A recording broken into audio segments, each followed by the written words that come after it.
știm noi din vremuri strămoșești, cuvânt de dor și luptă, de doine și povești.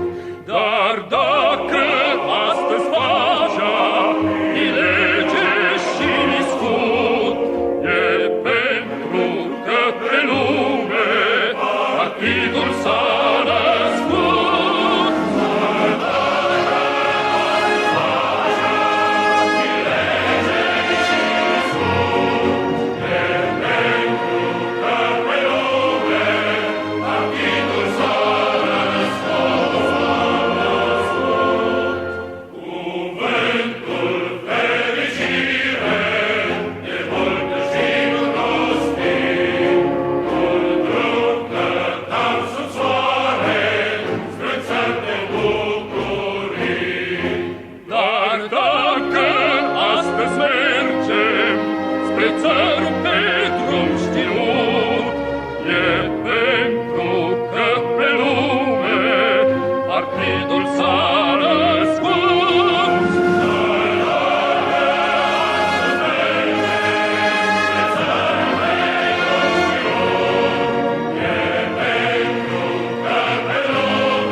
Dulci cuvinte le-am moștenit în grai, doar bănuiam ce înseamnă, ce tâlcuri au sub strai.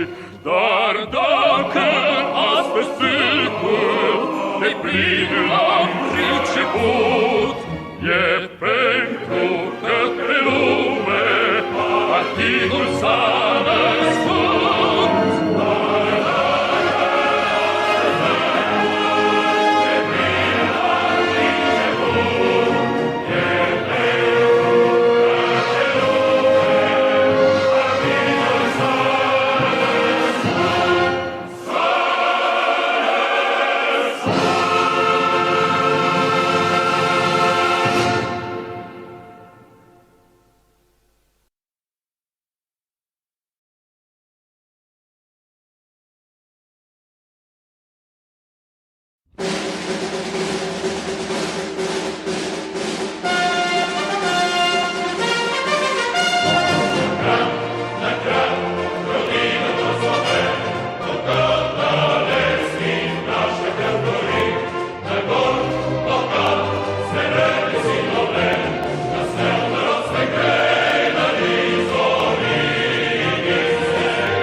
новостях в жизни важен первый шаг. Слышишь, реют над страною ветры яростных атак. И вновь продолжается бой, и сердцу тревожно в груди. И Ленин такой молодой, и юный октябрь впереди. И Ленин такой молодой, и юный октябрь впереди. Весть летит во все концы, вы поверьте нам, отцы. Будут новые победы, станут новые бойцы.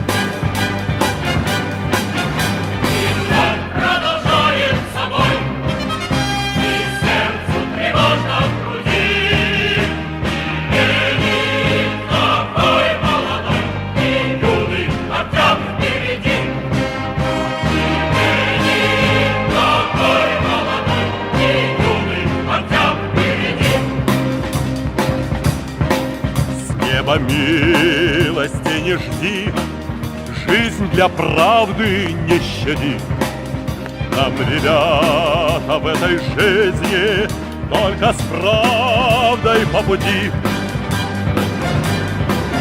И вновь продолжает собой, и сердце тревожно в груди. И Ленин такой молодой, и юный октябрь впереди.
Hello everybody and welcome along. It is the afternoon of the 26th of June 2026. A lot of sixes in that one. And we are here today to talk about the entity that is often referred to as the military-industrial complex, as you can see from the rather colourful presentation I've got there on the screen. That's we're going to be talking about that in terms of the permanent war economy. Now, before we get to that, I'm just going to go through a couple of details. So from now on, you will find live streams at on this channel on 7 p.m. on Sundays, 10 p.m. on Wednesdays, and 1 p.m. on Fridays. That way, we have something for every time zone. I'm aware that there's a lot of you tuning in from various different corners of the globe. So it'll be good to have something that everybody can reach in terms of live streaming. So before we get into the substance today, let's just do the usual advertising. So we have ourselves platforms on Twitch, X, Rumble, Substack, and YouTube, and we are live on all of those today. Be sure to subscribe on all platforms to Liberation News Network. And be sure also to subscribe to the Decline and Fall Show. More programs coming your way next week, including a follow-up on the very interesting and very disturbing show we did a while ago with the Irish journalist Chris Moore, who wrote the book on the Kincora scandal and the involvement of the late and unlamented Lord Mountbatten and other members of the British establishment in a horrendous paedophile ring that was the members of which were raping boys from what were supposed to be care homes for disadvantaged children in the north of Ireland, and more widely as well, it must be said. There has been some more revelations this week regarding a certain Sir Geoffrey Donaldson. Now, if you don't know who he is, if you're unfamiliar with Donaldson, Donaldson was a big deal in Northern Irish politics for a long time. He was in the Ulster Unionist Party, and then he was in the Democratic Unionist Party. He was the Democratic Unionist Party, which is the party founded by the lunatic, ultra-reactionary preacher and loyalist kingpin, Ian Paisley. Donaldson was one of his successors as leader. Now, Donaldson has been convicted this week of 18 counts of rape and sexual assault and crimes of a paedophile nature. And he has been sentenced to a good long time in prison. I'm sure there will be a number of people in the Northern Irish prison system who will perhaps want to have a word with him. But he's one of the most disgusting individuals in political life. He was disgusting before everybody knew he was a sex offender. Now he's even more disgusting.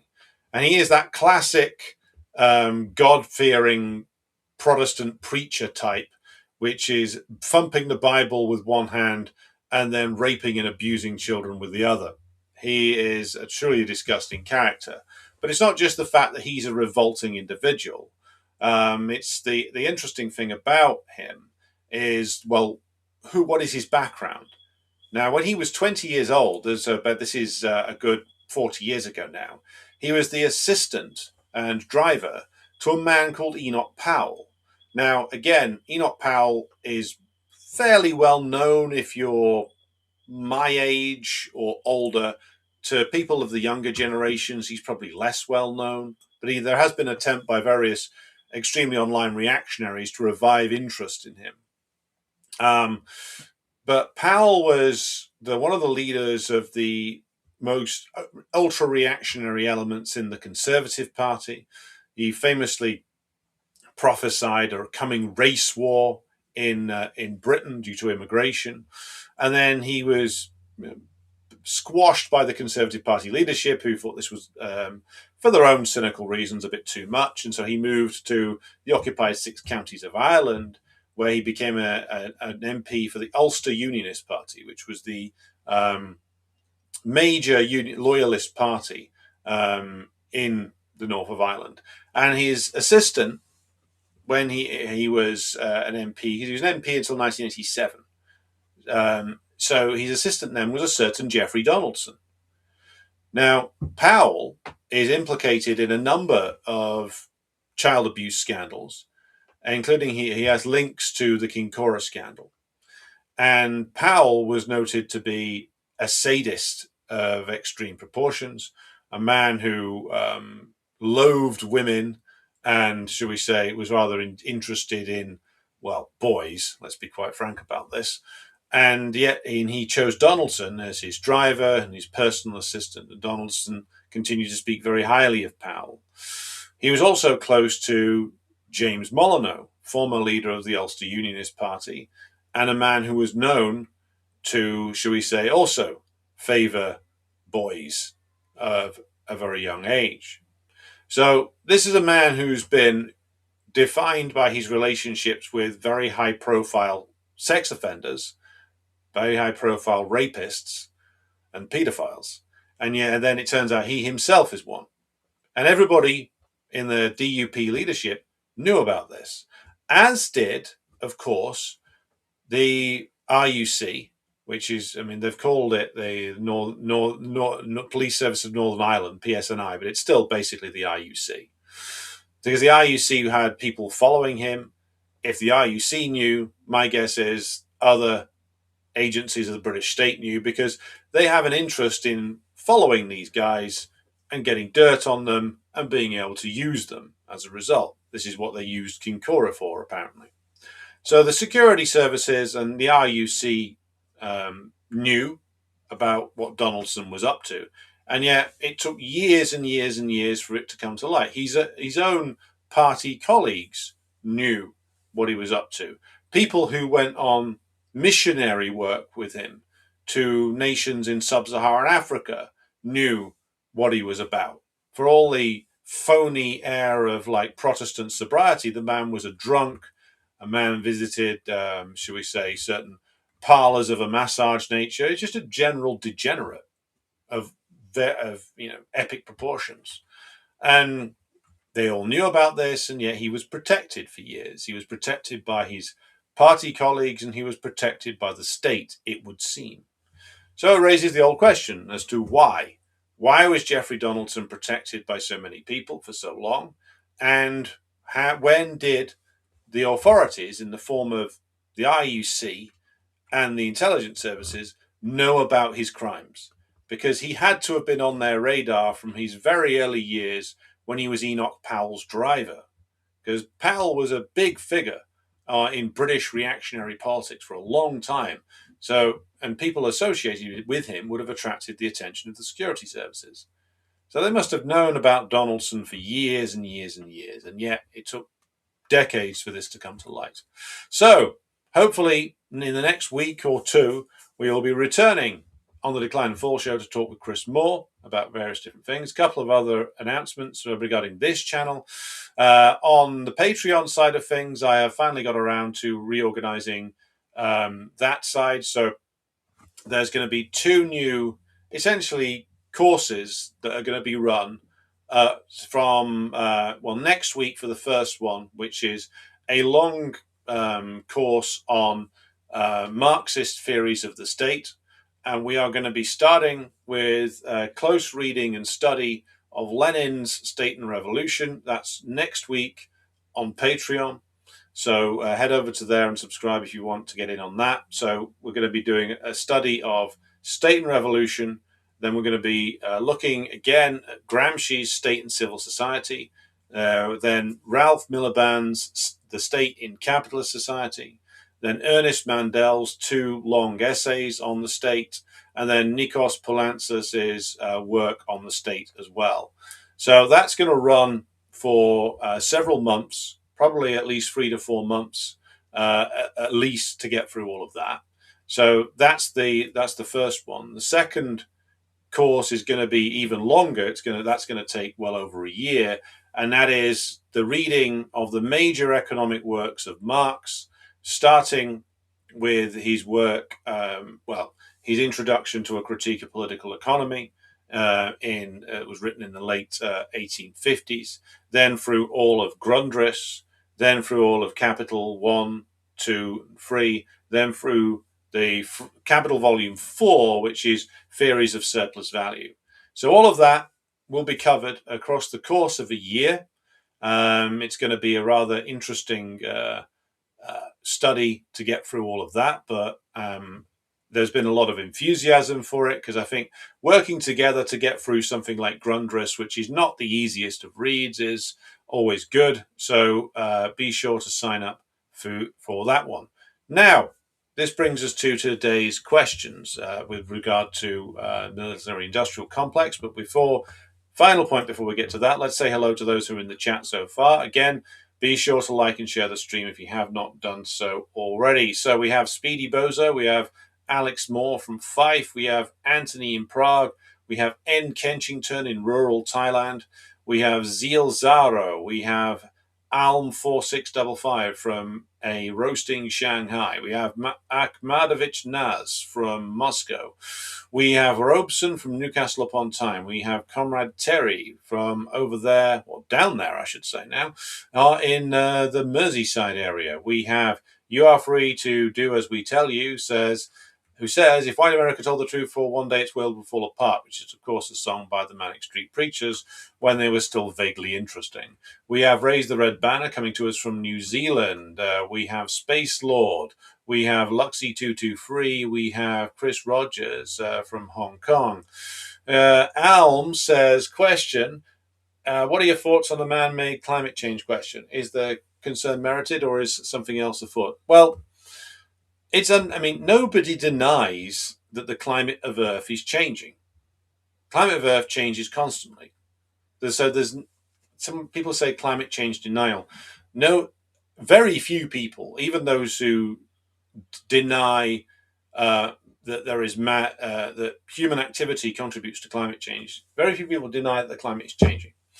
So, is concern merited? Well, let's broaden the discussion here. Is concern merited about the air that we breathe, the water that we drink, about the level of heat that is present in summertime that can, of course, be dangerous, can damage people's health? All of those concerns are merited. So the environment we live in, which we are part of, but which we as human beings can shape and change and respond to its challenges in a way that no other species of animal can. The environment that we live in is a key socialist concern, always has been. I mean, this was a concern in many of the socialist states that existed in the 20th century. The creating a healthy environment to live in is very much a concern. Now, the climate change agenda, as it is expressed by ridiculous bourgeois politicians like, Nicola Sturgeon, formerly of Scotland, now of the literary circuit, Ed Miliband, various different Tories, or like Kamala Harris and Gavin Newsom in the United States. All that is a grift. Because all that is about funneling public money into dodgy green or greenwashed companies. So there's two things going on there. And I said a while ago I would study this and do programs on it. So what I will say is I will come back to it very soon. So moving on to Nemo Yederman, hello to you in North Wales. ACDT, Spiral Alice from the west of Ireland, Cosmos, Nikolai Meyer says, good afternoon from Switzerland. I love your show. It serves as a beacon of knowledge and truth in the midst of a vast sea of disgusting liars and war and death-loving media outlets. Well, glad to be of service. Hello to Global Village Idiot from Florianopolis. Hello to Karen Smetanovska and Perfidious Joe. Spiral Alice says the Kinkora building was demolished in November 2022. I wonder if the new king at the time wanted it gone. I wonder if he visited at any point. By the way, old King Chucky has never been asked to explain his friendship with Jimmy Savile. Sir Jimmy. It's another knight of the realm. He earned that knighthood. It's important to give his corpse the respect. Chucky, as I will call him, because we're familiar like that. Not really. Old King Charles the Last. He was very close to Savile. In fact, Savile was apparently the first person he called when his divorce from Diana went through. Now, of all the people I'd call for marriage guidance counselling, Jimmy Savile would have been very last person on that list. Even before all the revelations about him came out, everybody who just looked at the fucking guy knew that he was a complete lunatic. He was never married, never linked to any romantic partner. Why would you call him, of all people? Interesting question, isn't it? It's a question, of course, that His Majesty will never be asked, not by any interviewer in the British bourgeois press, but it's a question that should be asked. Why was he so close for so many years to now, arguably, Britain's most notorious sex offender? Anybody going to ask that question? Well, we will here. We will ask it on this channel. We will ask it on the Decline and Fall show. Not that anybody in the establishment will answer it, because to answer it would be to, well, ask a question which His Majesty will be very uncomfortable with answering. Either King Charles is an idiot who is so weird himself that he can't see how weird Savile was, and that's before you even get into the fact that he was a prolific sex offender. Or, point two, Jimmy Savile was just one figure in a much broader circle of British establishment sex offenders. And maybe that's why, in the end, after he died, his reputation was disposable, because if his crimes were going to come out anywhere, and if his crimes could be limited to just him, then the establishment hoped to seal off that scandal. That's what Keir Starmer was doing, because he couldn't be put on trial when he was alive, because he knew things. Again, like, this isn't a speculation. Jimmy Savile said this himself in his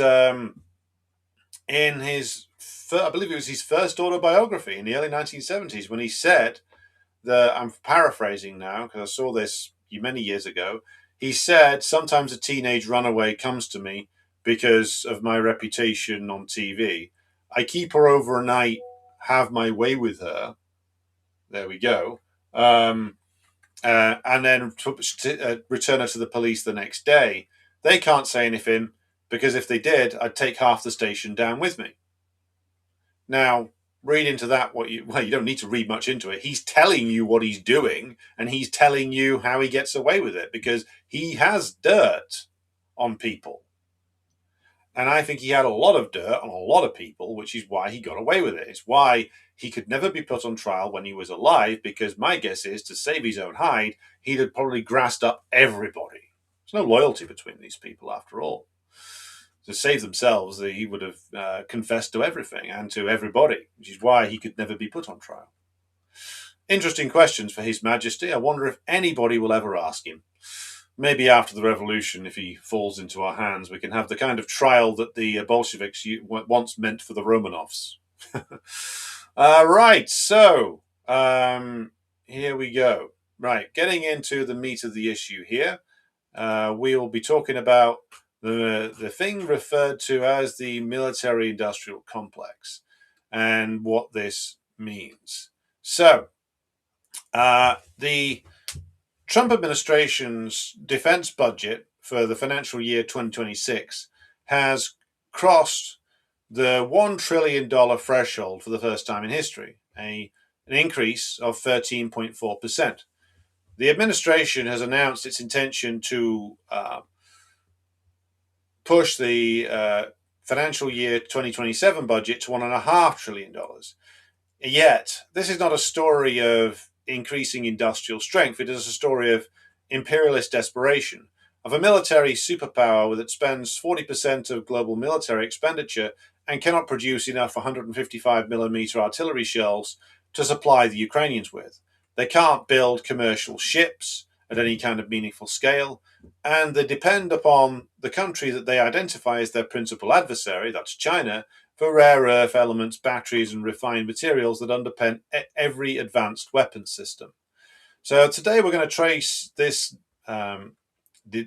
developments through the lens of historical materialism, world systems analysis, and Marxist political economy, from Lenin's analysis of imperialism as monopoly capitalism, through the Polish economist Michael Kalecki's demonstration that military spending is the only form of state intervention capital will actually tolerate to any great degree, through Wallerstein and Arrighi's long detailed analysis of hegemonic cycles, through Palantzas and Miliband's state theory, through Gramsci's concept of hegemony, and through the analysis of Seymour Melman and his work on what he called Pentagon capitalism.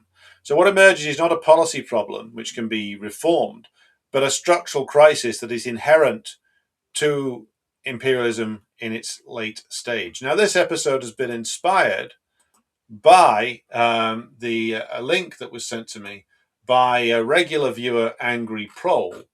This was something that came into me via email. And I'll just share this now so you can see it. This is a website that was documenting all of the military industrial contractors in the United States between 2006 and 2016. And if you go through it, and I'll just share the link in the chat so you can all see it. There are many companies on here, a gigantic amount. And the point is, it's not just the big five. It's many hundreds of subsidiaries and subcontractors and subcontractors that expanded throughout the early part of the 20th century. And the military-industrial complex, of course, doesn't just take in industry, it takes in science and technological development, takes in academia, the think tank world, and a lot of other places as well. So take a look at that just for the sheer volume of companies that are involved with Pentagon contracting. Now, what we're going to talk about today is the how and the why. How did this develop and why? So, any adequate analysis of the military-industrial complex must begin from a theoretical premise that all bourgeois so-called social science systematically obscures. And that is, the military-industrial complex is not a policy aberration or a unique feature of American political culture, but it's a structural necessity of monopoly capitalism in the imperialist age.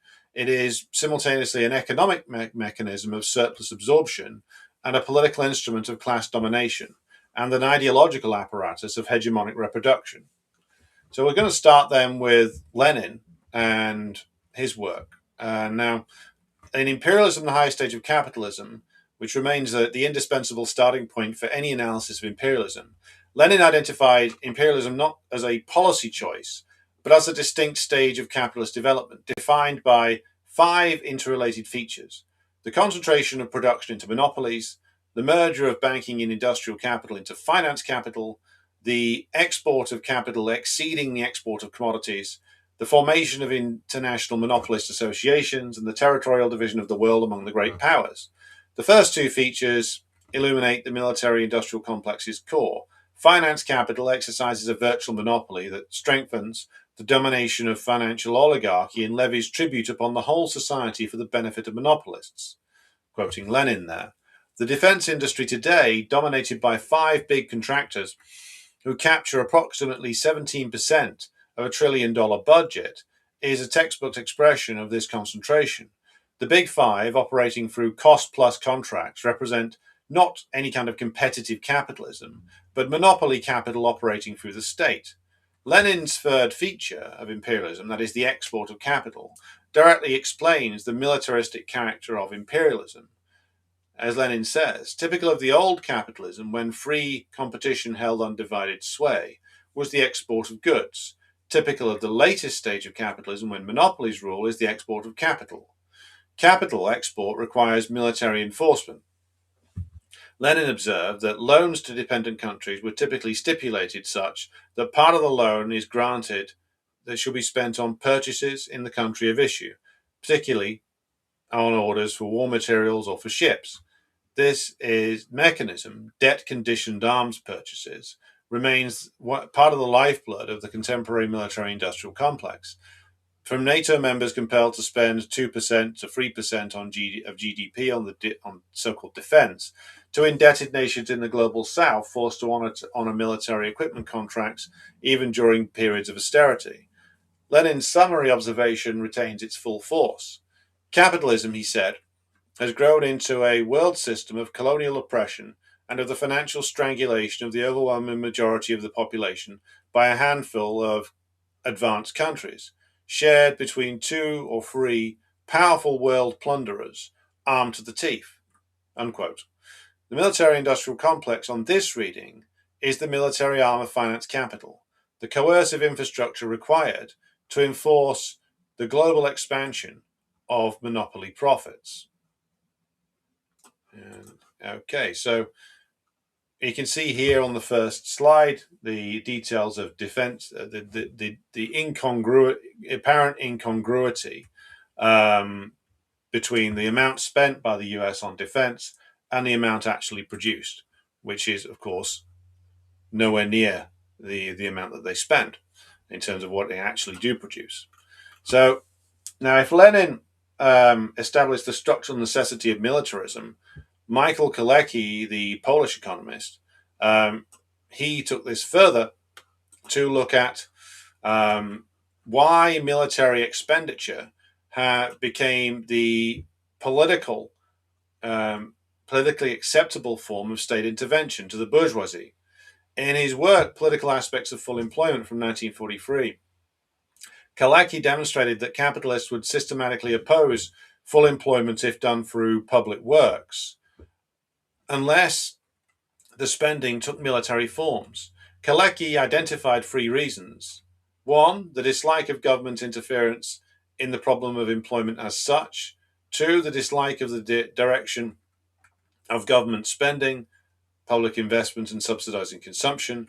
And 3, the dislike of the social and political changes resulting from the maintenance of full employment. Remember, if full employment is maintained in the truest sense by state intervention, that removes one of the biggest things that the capitalist class has at its disposal as a weapon against the working class. That's the reserve army of labor. If you remove the reserve army of labor, the bargaining power of labor goes up enormously, which is why they're always opposed to government job creation. Now, Kalecki argued that military spending uniquely satisfies all 3 objections. It does not interfere in the labor market as public works do. It does not subsidize working class consumption, not really. And it enhances discipline in the factories and political stability by strengthening the repressive apparatus. Kalecki captured the essential class logic with precision. Quote, their class instinct, that is the bourgeoisie, tells them that lasting full employment is unsound from their point of view, and that unemployment is an integral part of the normal capitalist system, unquote. What begins as economic stimulus becomes permanent war preparation. The primary function of military expenditure, Kalecki insisted, was not economic but political, to sustain a system of class domination. The $26 trillion budget is therefore not primarily a response to external threats to the United States, but a mechanism for managing class relations, preserving the disciplinary function of unemployment while absorbing surplus capital in forms that do not empower labor. Now here we get to how we use the work of Arrighi and Wallerstein on this.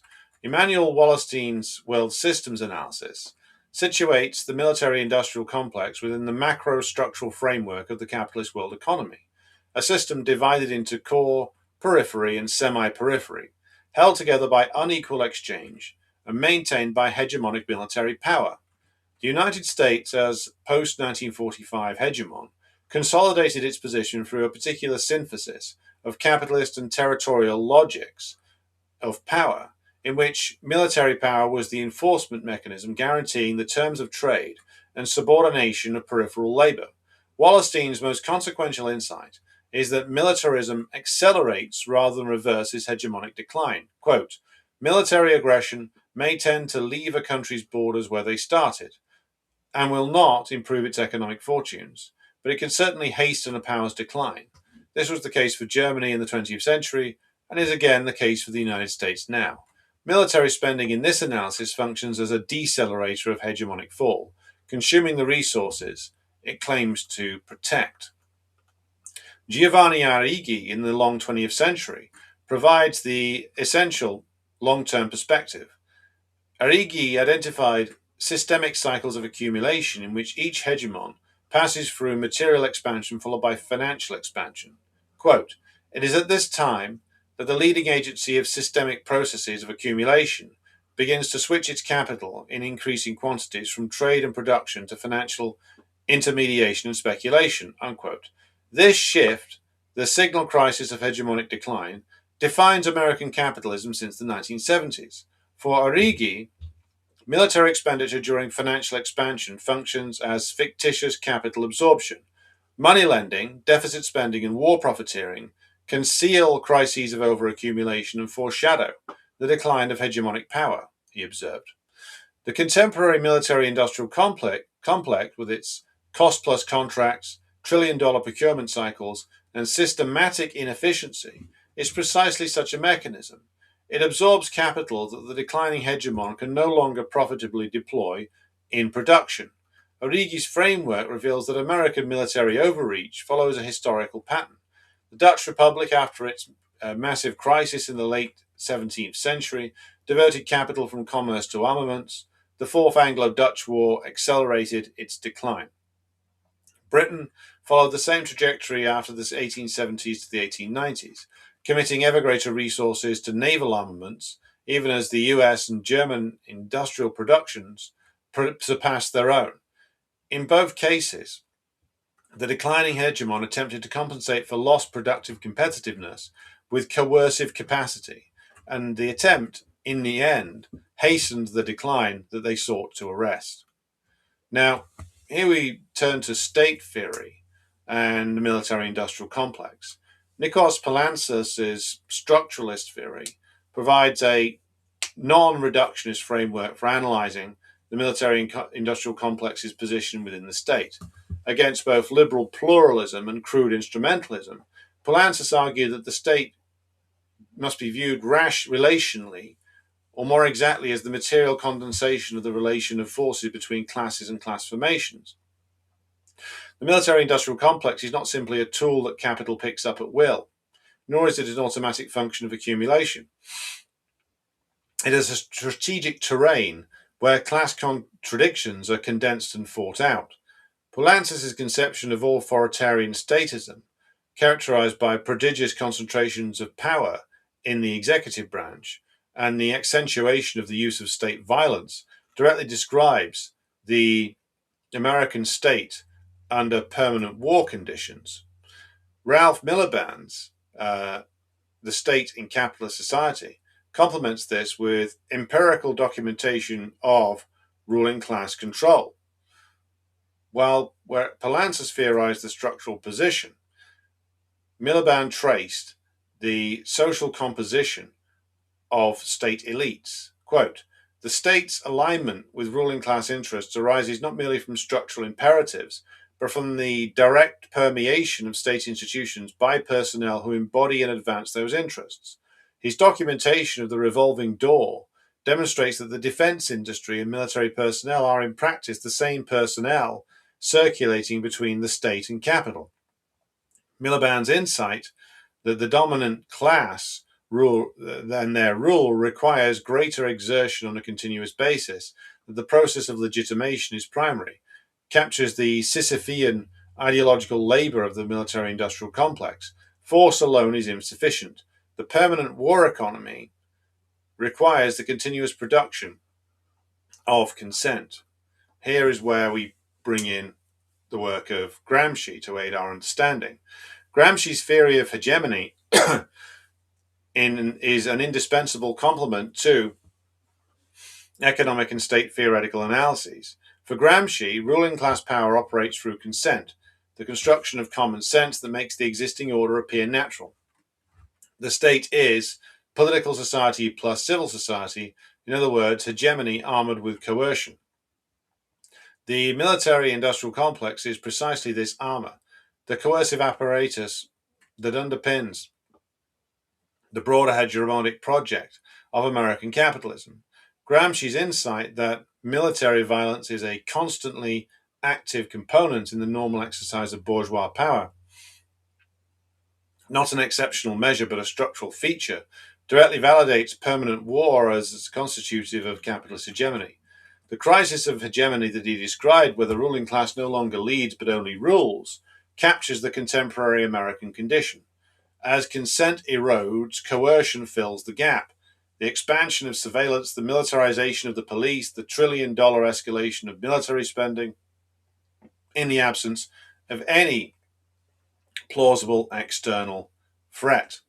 Now, Seymour Melman, the American academic who was writing in the 50s and 60s, provides further empirical evidence of the way the Pentagon works. Melman's concept of Pentagon capitalism, which you can see there in the presentation, identified a distinct mode of economic organization, one characterized by systematic cost maximization and profits without production. Under cost plus fixed fee contracts, contractors profited from inflated expenses approved by government overseers, an incentive structure that rewards inefficiency and punishes efficiency. Melman's quantification of opportunity costs remains devastating. From 1947 to 1987, the US Department of Defense expended $7.62 trillion in dollars valued in the 1982 measurement on capital resources. Melman documented, quote, an amount equivalent to the estimated value of the nation's entire plant equipment and infrastructure stock in 1985, which could have doubled the American capital base or fully modernized existing assets. By 1965, 2/3 of US technical researchers were employed on military projects, a talent drain that left civilian industry with outdated designs and inefficient processes. Melman's concept of overkill, destructive capacity far exceeding any conceivable strategic requirement, named the irrational rationality of Pentagon capitalism. The system produces not what is needed, but what is profitable, without the disciplinary constraints of market competition. These theoretical traditions are not merely complementary, they are necessary components of a unified dialectical analysis. Lenin explains why militarism is structurally necessary, but not why military expenditure is preferred over social spending. Kalecki answers the latter, but does not situate the military-industrial complex within hegemonic decline.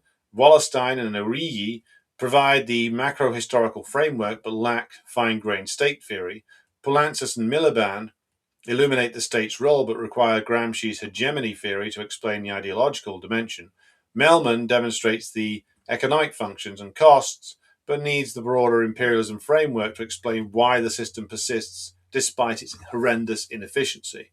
The military-industrial complex is simultaneously an economic mechanism for absorbing surplus capital and managing aggregate demand without empowering labor, a political instrument for maintaining class domination and managing hegemonic decline, and an ideological apparatus for manufacturing the consent required to sustain permanent war.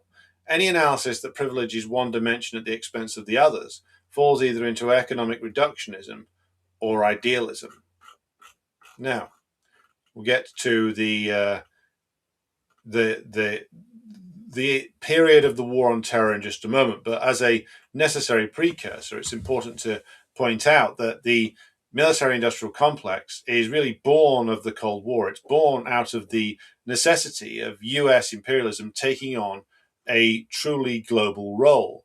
And it takes on a truly global war role because it takes on the responsibility of defending the European imperialist powers and defending them again in terms of their colonial acquisitions,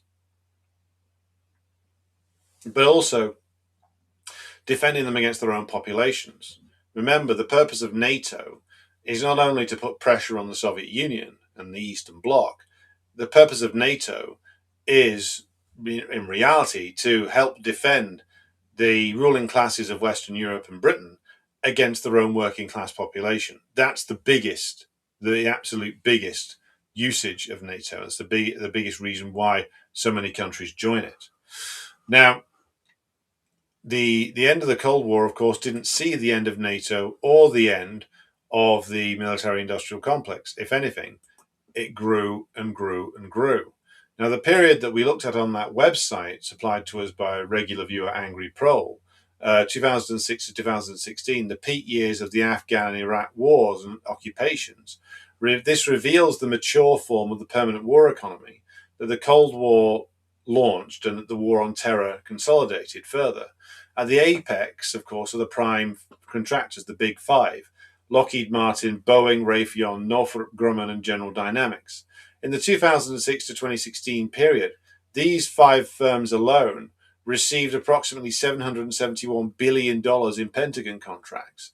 The total budget for US diplomacy, development, and humanitarian aid over the same period was $356 billion. Now, of course, that is just another face of the same war. The wars that the US imperialists run are, of course, total and multifaceted. But the big five contractors receive more than double the entire non-military foreign policy budget. But this list does not stop at the big five. A vast middle tier of specialized defense firms handles subcontracted work for them: intelligence analysis, logistics, training, cybersecurity, technical services. And then the third tier, the most revealing: construction companies, food service providers, fuel suppliers, apparel manufacturers, universities and research foundations, local dredging firms, Native American-owned enterprises, etc. The Pentagon is prosecuting in this period two major wars, bought in everything. It bought concrete and catering and uniforms and fuel and research. This is the permanent war economy in its mature form, as the civilian industrial base was offshored and dismantled. Remember, 5.7 million manufacturing jobs were lost between the year 2000 and 2010, with the closure of 66,486 establishments. Military spending became not a supplement to industrial policy, but a substitute to industrial policy. The Pentagon became the de facto industrial policy of a nation that had abandoned industrial policy for its civilian economy. The permanent war economy and deindustrialization are thus not separate phenomena. They are dialectically related, two sides of the same imperial restructuring of the American economy. Now, here we look at the withering of the industrial base. Now, the data on American deindustrialization is stark. In the 1960s, industry contributed to 25% of GDP in the United States. Today, it's only 18.9%. Manufacturing falls from 21 to 25% of GDP in the 50s to approximately 10% today. Manufacturing employment has fallen by nearly 7 million since its peak. Between 2000 and 2010, we already know that 5.7 million manufacturing jobs vanished. The liberal narrative spouted by the Democrats and some Republicans is that this is down to globalization, automation, and shifting preferences of employers. But this is ideological cover. From the standpoint that we're looking at this from that's the anti-imperialist standpoint, the United States occupies a hegemonic core, a position historically derived from its centrality to global production, finance, and trade. But the hegemony is not permanent. Arrighi's systemic cycles of accumulation trace how hegemons rise through productive capital expansion, then shift to financial expansion as productive capacity declines, and finally enter a terminal crisis. The post-war Fordist compromise of welfare capitalism, high wages, strong unions in certain sectors, mass industrial production, and rising working class consumption was underpinned by a very broad industrial base in the United States. The crisis of the 70s marked its exhaustion. The Volcker shock of 79 to 82, with 20% interest rates, was deliberate industrial destruction, designed to break the power of the labor unions and to break the ability of the working class to bargain. The so-called neoliberal turn, which saw NAFTA brought in '94, expansion of the World Trade Organization, permanent normalization of trade relations with China in 2000, enabled capital to escape any constraints put on it and relocate to zones of cheaper labor. The China shock, a 1,150% 56% increase in Chinese imports from the early 90s through to 2007 explains approximately 1/4 of total manufacturing employment decline, concentrated in communities that have been the backbone of American industrial power. The deindustrialization of the American economy is the structural consequence of imperial decay. The United States maintains over 750 military bases overseas and spends 40% of global military expenditure, fought continuous wars while simultaneously dismantling the industrial policy that had built its manufacturing base. The military industrial complex was thus not a supplement to industrial power, it was a substitute for it. As the civilian base was offshored, defense production remained the one robustly domestic sector, shielded by national security restrictions, political power, and Cold War imperatives. But military production cannot substitute for civilian production.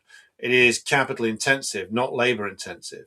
It concentrates in specific regions and corporate sectors. It does not build general industrial capacity, it builds specialized militarized capacity. The Pentagon's own 2022 report acknowledges that since the 1990s, the defense sector consolidated from 51 to 5 prime contractors. Tactical missile suppliers fell from 13 to 3, fixed wing suppliers from 8 to 3. Today, 90% of missiles come from only 3 sources. The broader industrial base of the United States has withered catastrophically. The US casting industry has lost 67% of its foundries since the year 2000. Leaving fewer than 2,000 operational. Over 241 forging plants have been closed, leaving about 152. The Chinese maintain an estimated 25,000 to 30,000 foundries and more than 10,000 forging companies, producing 5 times more castings annually. The shipbuilding gap is even more staggering. Chinese captured 69% of global commercial shipbuilding new orders in 2025. In the United States, they accounted for only 0.1%. China's annual shipbuilding capacity is estimated to be 232 to 370 times higher than that of the United States. The United States is also heavily dependent upon China for critical military inputs. 70% of unfinished battery cells and packs, 70% of rare earth mining, 91% of rare earth refining, 94% of permanent magnet manufacturing. When China announced export license requirements for heavy earth metals in April of 2025, it was a warning shot. A wide swath of American weaponry depends on a country they've identified as a geopolitical rival. This is the structural contradiction of late American imperialism, a military superpower that cannot produce weapons that it needs without the cooperation of its principal adversary. Military Keynesianism consumed the civilian industrial debate. It depended upon and now confronts the strategic consequences of its own success. Now, if you'll just bear with me a moment, I'm just going to grab some water, but I will be right back. Enjoy the break, and I'll be back in just a moment.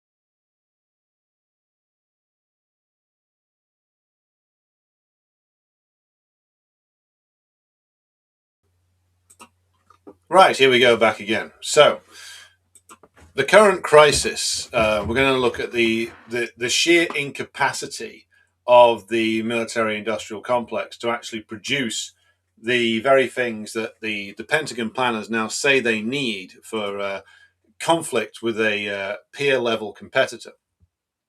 The empirical indictment here is devastating.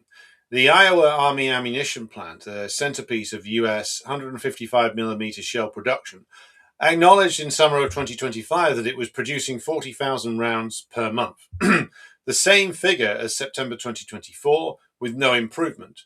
The Russians, by contrast, produce approximately 7 million artillery shells, mortar rounds, and rockets in 2025, a 17-fold increase from pre-war levels, roughly 580,000 per month. The US produces at a 15-to-1 volume disadvantage, compounded by a 3.3-to-1 cost disadvantage. $4,000 per NATO round versus Russia's $1,200. The US Army has funneled nearly $5 billion into 155mm production since 2022, yet the 100,000 shell monthly target has slipped to mid 2026, and we haven't got an updated report as to whether they've even met that yet. The Future Artillery Complex at Iowa, funded at $635 million, will not achieve its 36,000 shell capacity until September of 2029, and that was a 4-year lead time. This creates the critical vulnerability of over the next 3 years, a period during which US industrial capacity will be structurally inadequate to sustain concurrent demands. In wargame simulations of a Taiwan Strait conflict, US exhausts its precision-guided munitions in less than a week. We have seen ammunition exhaustion be a factor in the recent Iran war, and this is one of the big reasons why the US was seeking a way out of it. One scenario, with regard to the Taiwan Strait conflict, detailed expenditure of more than 4,000 long-range anti-ship missiles within 7 days, requiring nearly 2 years to replenish at current production rates. The system is optimized for a war that it can't sustain. The shipbuilding crisis is equally severe. In 2025, Chinese output reached 53.69 million tons of shipping that was produced in 2025, 56.1% of global production. New orders hit 107.82 million, which is a 69% share. The US accounts for 0.1 to 0.2 of global commercial shipbuilding. The CSSC-CSIC merger created a unified entity under military-civil fusion, with CSIS estimating that CSSC alone built more commercial tonnage in 2024 than all US yards since 1945. The submarine industrial base illustrates the specific dimension. Virginia-class attack submarines are being procured at 2 per year, but built only at 1.2 per year since 2022, with delivery times increasing from 6 to 9 years. The Navy's 1+2 by 2028 target requires a 5-fold workload increase that the duopoly of Huntington Ingalls and General Dynamics Electric Boat can't meet. 33% of the SSN fleet is currently undergoing or awaiting maintenance, the largest portion since 2008. The foundry and forging collapse is foundational. From 6,150 foundries in 1955 to fewer than 2,000 today, a decline of over 2/3 since 2000 alone. US casting production in 2020 totaled 9.75 million metric tons. China produced 51.95 million, 49.2% of global production. Over 241 forging plants were closed in 2 decades. Only approximately 152 remain in the United States. The Pentagon's $2 billion casting and forging initiative cannot reverse a 40-year decline. The critical minerals dependency is even more desperate. China controls 91% of rare earth refining, 94% of permanent magnet manufacturing. The US has exactly 2 domestic rare earth mining locations. When China implemented export controls on 7 heavy rare earth elements in April of 2025, automotive manufacturers struggled to obtain permanent magnets. European prices reached 6 times Chinese domestic prices. The October 2025 escalation added 5 more elements and targeted the equipment needed to build non-Chinese supply chains. So here we see an absolute paradox, which is that the US military and the US think tank world keeps screaming about the need for confrontation with China, to take on China. And they're industrially, they will, not only are they incapable of doing it now, they won't be capable of doing it in 2029 or 2030 either. And this is the case not just for the US, but if you've watched our programs, both on this channel and the Decline and Fall show, on the incapacity of Britain, the story is exactly the same. They are absolutely withered in terms of industry, and they're trying to use the defense budget to do rebuilds of industry. So the defense budget in the United States is partially being used to rebuild things that the private sector has just let wither away and die. So what will be revealed, though, is that the defense budget can't revive it, not in the way that it would be required. It's a futile act, but it's one that will make some people an awful lot of money. So now we get to the point that the United States combines the most, theoretically at least, advanced military technology, but again, there's a lot of disputes over that with regard to the actual usage of the thing or usefulness of it, but with an industrial capacity that cannot sustain high-intensity, prolonged conflict with a peer or near-peer competitor, or even with a country like Iran, which has a strong defensive doctrine and a strong defensively oriented industrial base. The US can't defeat Iran, hence the stalemate and the need for them to reach some kind of bargain. Now, if we look at the budgets that are in place now and are going to be in place next year, that we can see that the withdrawal from Afghanistan back in 2021 produced no such peace dividend than that might have been anticipated. Instead, the ideological apparatus executed a rapid pivot. The global war on terror was retired as a justification and replaced by great power competition. The same contractors, committees, think tanks, and services continue to receive ever larger transfers of public wealth. Only the threat inflation changed. In the financial year 2026, national defense budget request totals $1.01 trillion. Again, this is a 13.4% increase. The distribution reveals the hierarchy. The Navy gets $292.2 billion, the Air Force $261.2 billion, the Army $197.4 billion, defense-wide $117.9 billion, Space Force $39.9 billion. Beyond service allocations, $34 billion for space capabilities, $15.1 billion for cyberspace, $20.3 billion for science and technology research, an 8% increase, $13.4 billion for autonomous systems, $30.5 billion for munitions, $25 billion for the so-called Golden Joe for America. Something that will almost certainly never be built, but it will absorb an awful lot of money. Now, nuclear weapons spending reached $87 billion by this financial year, an $18 billion increase. The NNSA alone received $30 billion, with weapons activities jumping 29% to $24.9 billion, the largest single increase in nuclear weapons complex history. The Sea-launched cruise missile nuclear system, cancelled by Biden, was resurrected with $272 million. The Golden Dome illustrates the budget's departure from all material reality. In this financial year, there's $25 billion been allocated to this in initial funding. Cost estimates range from $175 billion, estimated by the White House, so almost certainly a lie, to $1.2 trillion from the Congressional Budget Office, to $3.6 trillion estimate from the American Enterprise Institute. That is a 17-fold variance, the largest for any weapons program in history.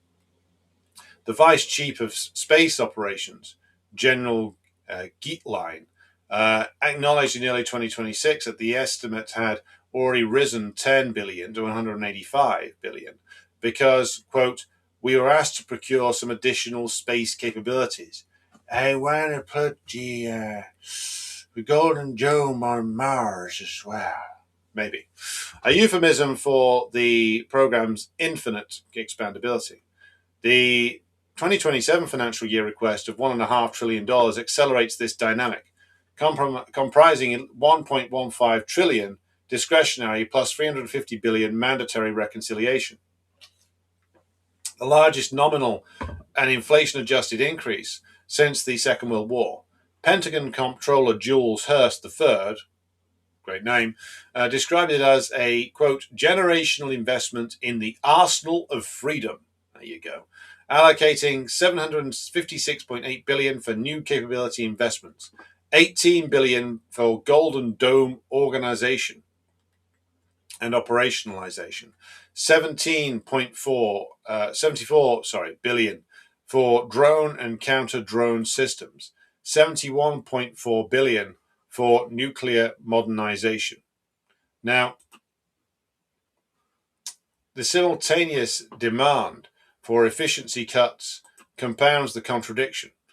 The Secretary of Defense and notorious drunkard Pete Hegseth, he demanded a 42 to 44% increase in the budget. The financial year 2026 relook identified $30 billion in inefficiencies and $2.6 billion from eliminating DEI programs and climate initiatives, $13.8 billion from bureaucratic excess, $12.7 billion from redundant low-impact programs.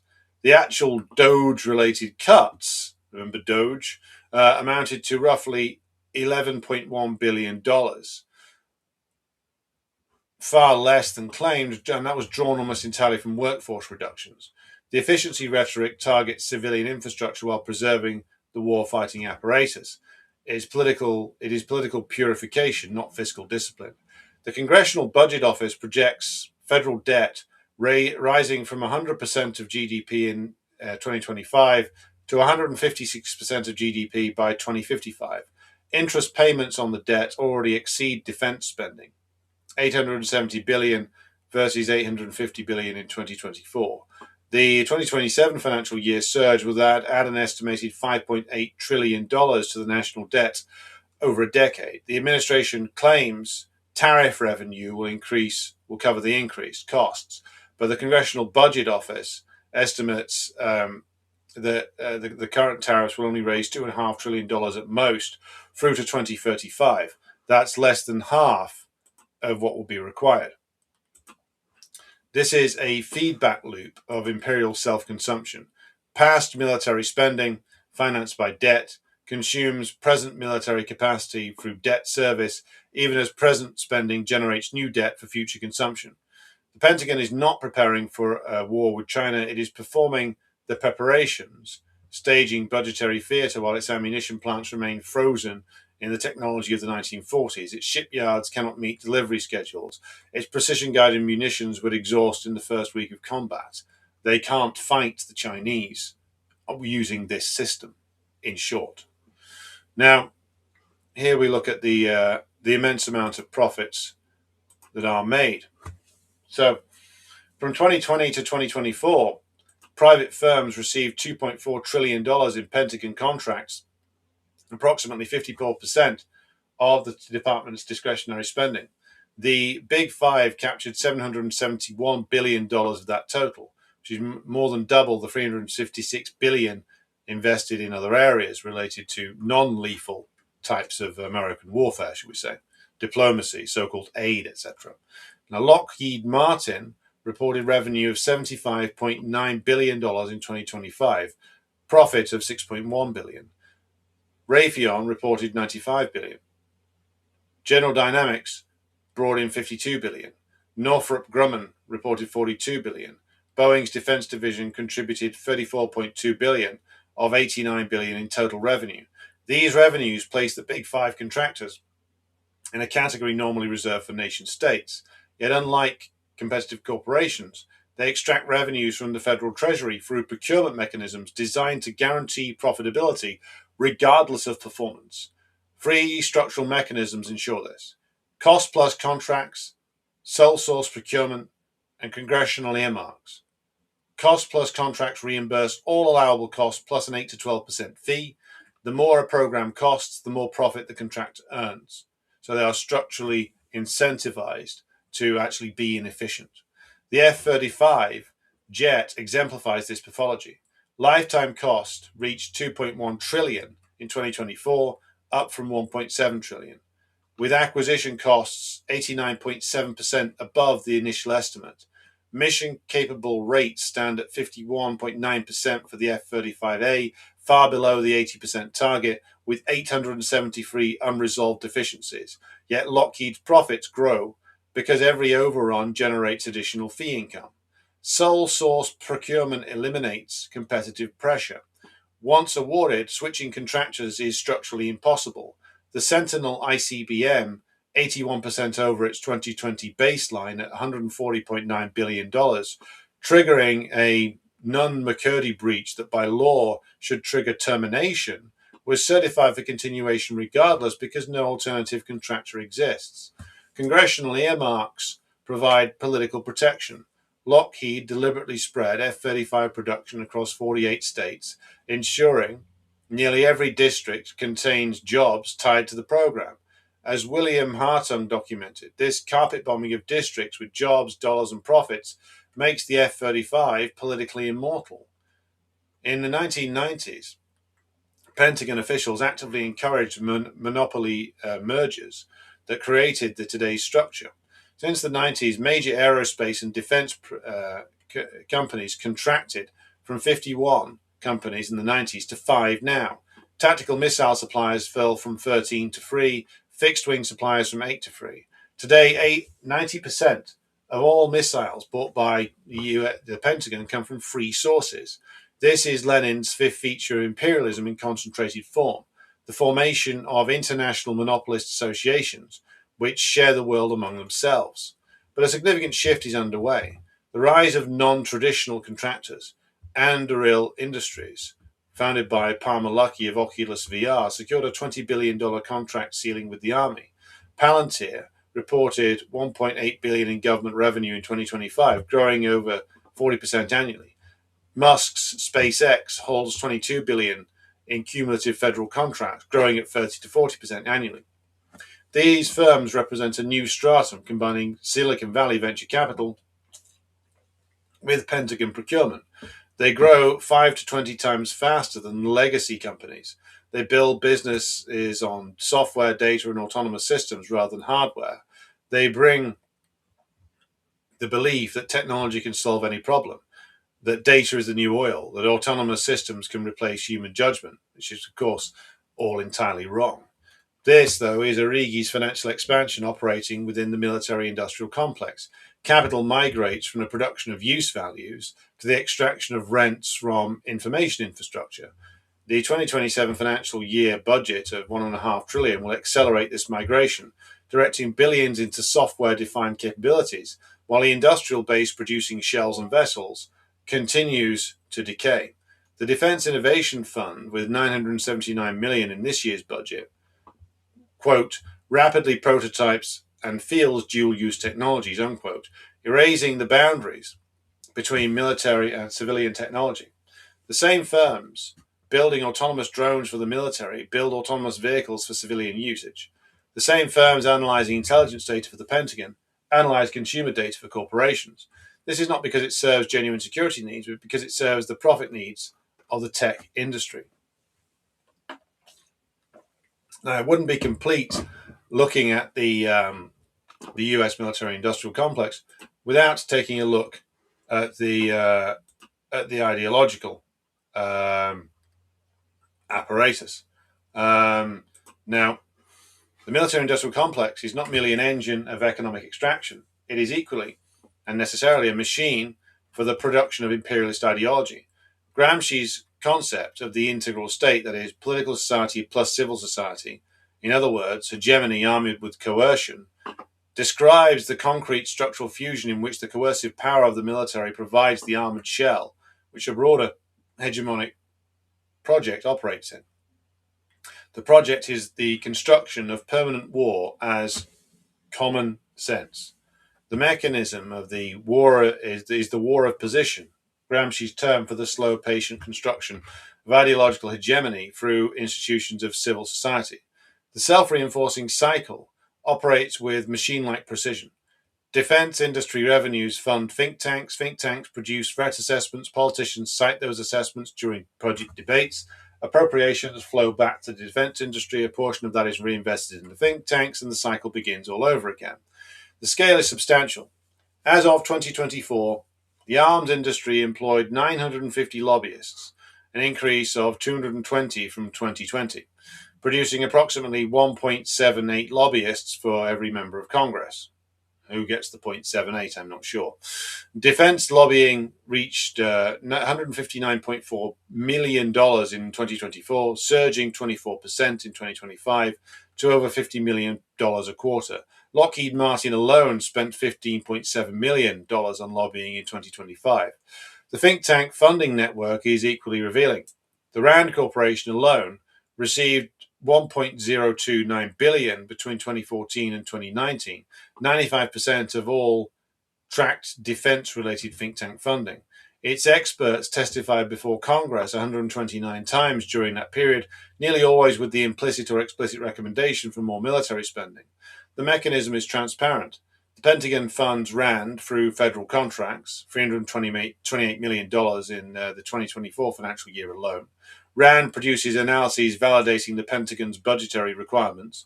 Congress cites RAND's objective analysis during appropriations. The budget is approved, a portion flows back to the RAND Corporation. The Brown University Costs of War Project documents the mechanisms of threat inflation with empirical precision. Quote, US discourses about security threats from China and Russia are characterized by threat inflation. The US outspends all other countries on military terms, more than twice as much as China, even adjusting for purchasing power parity. Russia's military budget is less than 1/10 of US expenditure, yet both are routinely characterized as existential threats requiring ever greater military expenditure. Popular culture, so-called, manufactures the emotional substance of militarism. The NFL's Salute to Service campaign.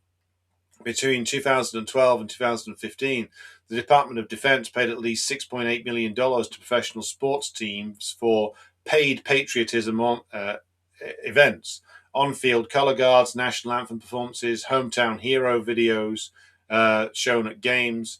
The Atlanta Falcons received $187,900, the New England Patriots $700,000. A 2015 Senate investigation found that 72 of 122 defense marketing contracts with sports teams contained paid patriotism activities, and that the Pentagon had materially misrepresented facts when confronted with this. This was not disclosure of recruitment advertising, it was the deliberate simulation of spontaneous patriotic sentiment. The Top Gun franchise operates at a vastly greater scale. The original film from 1986 was developed in collaboration with the US Navy, which provided aircraft, personnel, and facilities in exchange for control over the script. Naval aviation applications increased by 500% following the original film's release. Top Gun Maverick, beloved of Saga and Jetty & Co., from 2022, replicated this arrangement. Navy officials assigned to review the script's themes and weave in key talking points certainly did so. The Navy provided 2 aircraft carriers, multiple installations, water survival and ejection seat training, in-cockpit filming aboard FA-18F Super Hornets, etc. Whereas, of course, everybody knows that the real Top Gun was actually done by Iran in the recent war. If you want details of that, look on Telegram for the interviews with the Iranian pilots who flew 60-year-old aircraft at 50 feet above ground level to bomb US bases in Kuwait.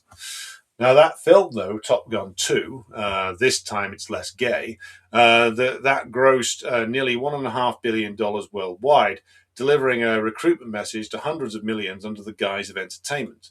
Video games constitute a third front. America's Army, developed and published by the US Army itself, had a 10-year budget of $50 million, distributed as a free download, attracting over 13 million registered players by 2014.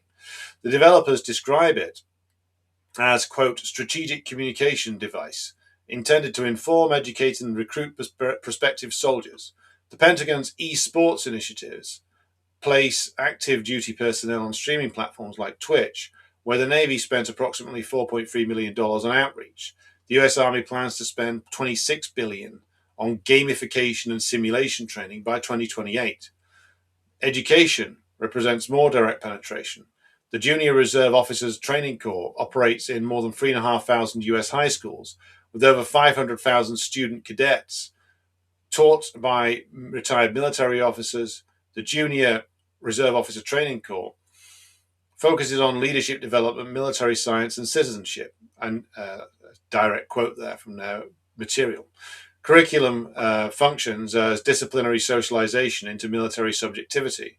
The Officer Training Corps is present in 1 of every 4 urban high schools, with concentration reaching 40% or higher in Louisiana, Florida, and Texas, the states ranking among the most economically disadvantaged. The class targeting is unmistakable. The program reaches into communities where civilian economic opportunity has been the most severely degraded by deindustrialization, offering the military as the only viable pathway to education, discipline, and social advancement. The Armed Services Vocational Aptitude Battery was administered to 632,973 students in more than 13,000 schools in 2022 to 2023. The Defense Department reported that this testing provided more than 500,000 qualified leads to military recruiters. Unless school officials explicitly select privacy-protecting options, the results transmitted directly to recruiters. The test is marketed as career exploration with no official recruiting purpose, a framing exemplifying how ideological state apparatuses present themselves as neutral and benevolent, while functioning as instruments of class selection. The revolving door ensures class unity at the top as well. The project on government oversight documented 645 instances between 2008 and 2018 in which the top 20 defense contractors hired former senior government officials, military officers, members of Congress, and senior legislative staff. At least 380 high-ranking DoD officials and military officers made this transition, including 25 generals, 9 admirals, 43 lieutenant generals, and 23 vice admirals. Nearly 90% became registered lobbyists. A quarter went to the top 5 contractors. A senatorial investigation found generals who rescued from cancellation weapons programs for contractors they later joined. This is the military-industrial complex, not as a conspiracy, but as a structure, a self-reinforcing cycle of ideological production operating in plain sight, requiring no secret meetings, only the alignment of material interests, the continuous manufacturing of ideological common sense, and the foreclosure of political alternatives. Now, coming up to the last couple of points here. So, the costs. What then is foreclosed by permanent militarization? The Brown University Costs of War Project has calculated that the post-September 11th, 2001 wars will cost approximately, in the end, $8 trillion, $5.8 trillion in direct appropriations, plus $2.2 trillion in long-term veterans obligations.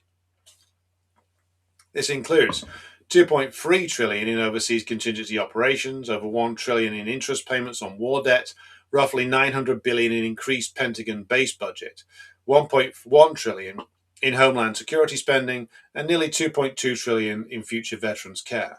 The US did not win any of these wars. Afghanistan was abandoned after 20 years.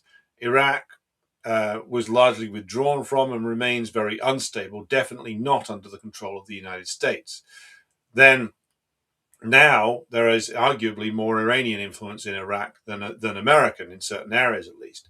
Libya was destroyed, but again, the US was unable to retain control over it. Syria has been destroyed to be replaced by a mess, with the one central government being one run by an al-Qaeda man who is tied to Turkish military intelligence. That's Mr. al-Jilani, of course. The gap between $8 trillion in expenditure and zero durable strategic outcomes is not an administrative failure. It is a structural feature of the permanent war economy of the United States. The purpose of military spending under late imperialism is not victory but accumulation. The weapons are not meant to win wars, they are meant to be bought. And bought again, and bought once more after each upgrade cycle. The Pentagon's financial accountability is equally revealing. In November 2024, the Pentagon received a disclaimer of opinion for its financial year 2025 financial audit, the 8th consecutive failure since Congress mandated annual audits in 1990. A disclaimer of opinion means auditors could not even form a judgment on a department's financial statements. The audit identified 2 material misstatements and 26 material weaknesses. The 2023 audit found that the department could not properly account for 63% of its $3.8 trillion in assets. The F-35 program alone has over $220 billion in spare parts managed by contractors, and the Pentagon relying on these same contractors to record costs. As many as 58% of material items, worth $36.9 billion, are surplus requirements that are not needed.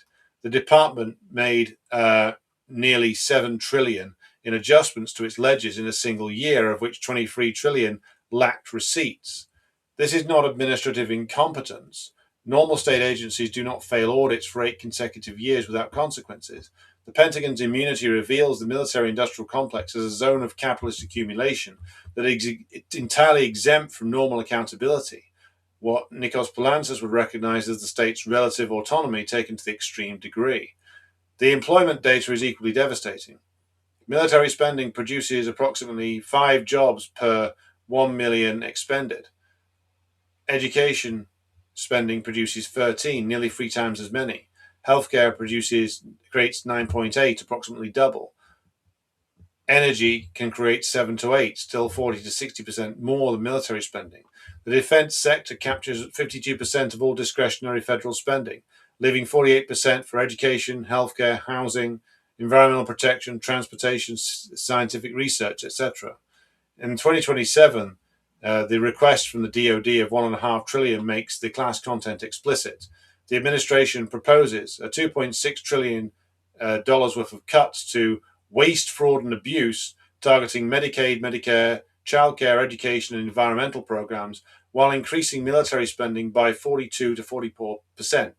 The stated rationales: we're fighting wars, we can't take care of daycare, it's not possible for us to take care of daycare, all these individual things.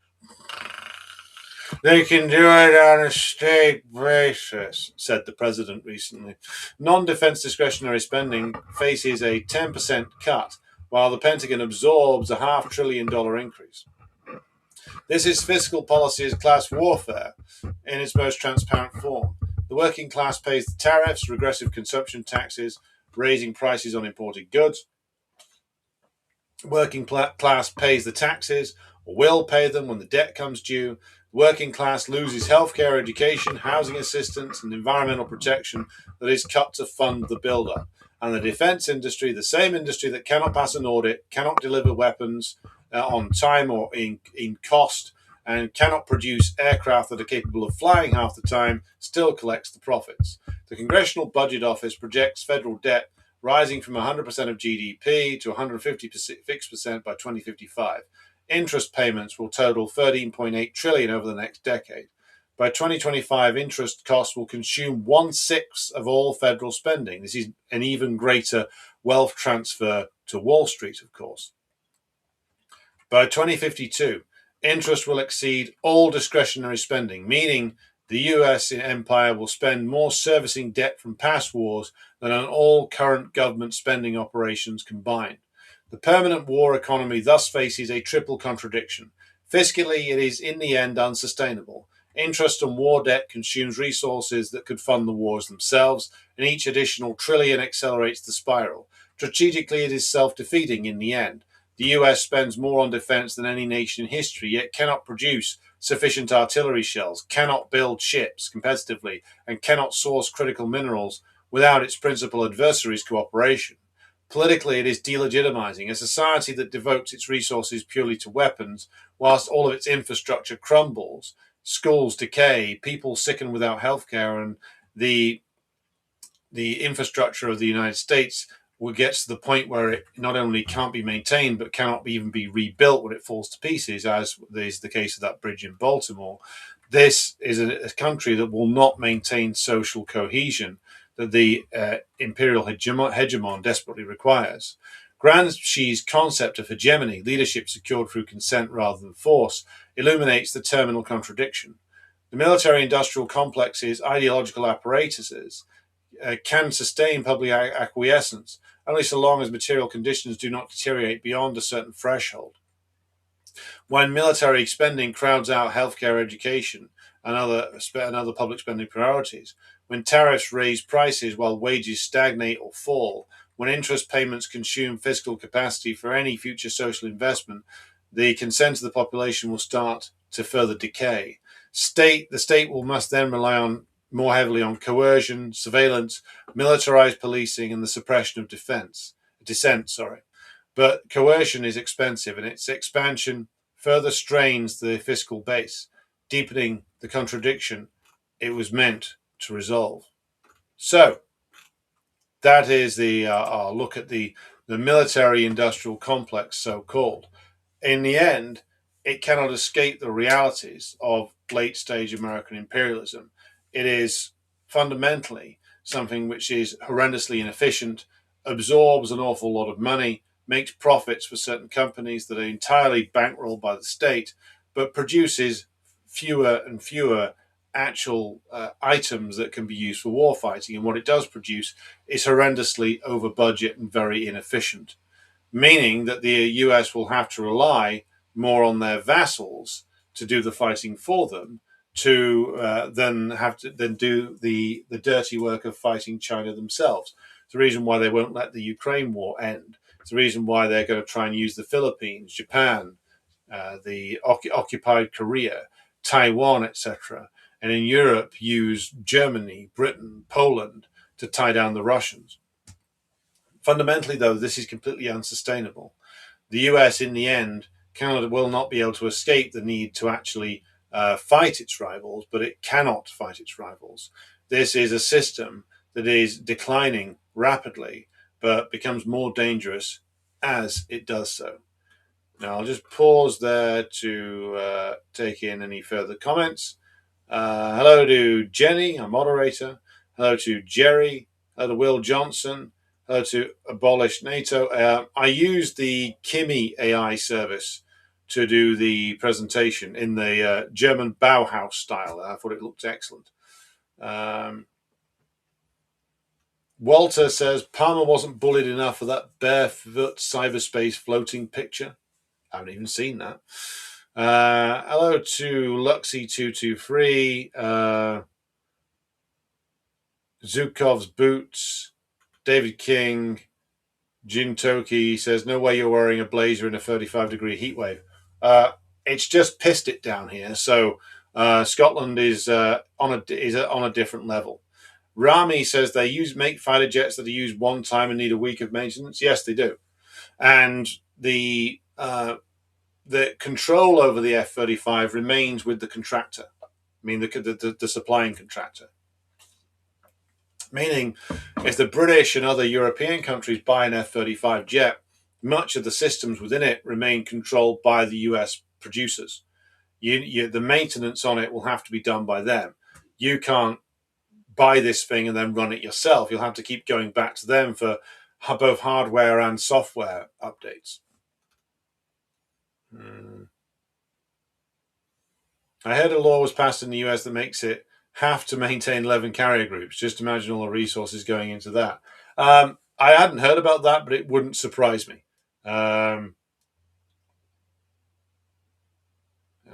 Right. So, and yet for all the carrier groups, they couldn't beat Iran, because you can't beat Iran with air power and missiles. It just can't be done.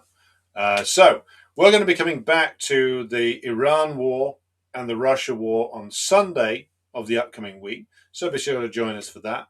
There'll be a Q&A for all Patreon members tomorrow at 5 p.m. Perfidious Albion time. So please be sure to join me for that if you're on the Patreon side. If not, why not? Because we have the courses coming up on Marxist economic theory and on Marxist theory of the state. So be sure to join me for that.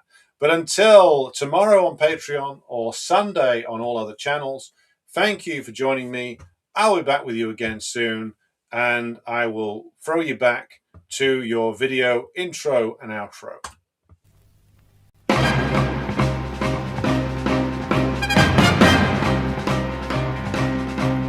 Небо утреннего стяг, в жизни важен первый шаг. Слышишь, реют над страною ветры яростных атак. И вновь продолжает собой, и сердцу тревожно в груди. И Ленин такой молодой, и юный октябрь впереди. И Ленин такой молодой, и юный октябрь впереди. Весть летит во все концы, вы поверьте нам, отцы. Будут новые победы, станут новые бойцы. Продолжает собой, и сердцу тревожно в груди. Ленин такой молодой, и юный октябрь впереди. Ленин такой молодой, и юный октябрь впереди. С неба милости не жди, жизнь для правды не щади. Нам, ребята, в этой жизни только с правдой по пути. И